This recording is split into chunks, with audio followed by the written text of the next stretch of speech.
محمد صلاح يتجاهل التهنئة والتفاعل مع إنجاز المغرب فخر العرب والأفارقة في مونديال قطر.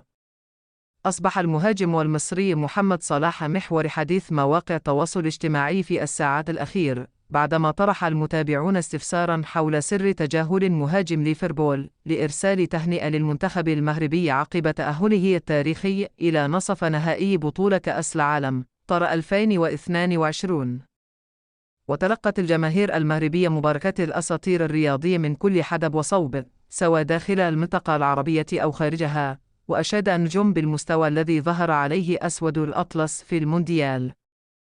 وأبى النجم المصري محمد صلاح أن يكون واحدا من هؤلاء، وآثر عدم المشاركة في الاحتفالات العربية ولو من خلال تغريدة أو كلمة بسيطة موجهة للشعب المغربي، على الرغم من كونه أحد سفراء الكرة العربية البارزين في الملعب الأوروبي.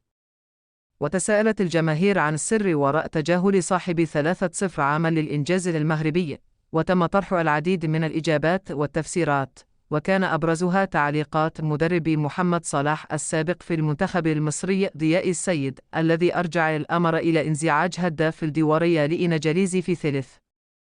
مناسبات سابقة من عدم تصويت الصحفيين المغاربة، وكذلك مدرب وقائد المنتخب المغربي في السابق له بجائزة أفضل لاعب في العالم، واختيارهم دعم مرشحين آخرين غير عرب.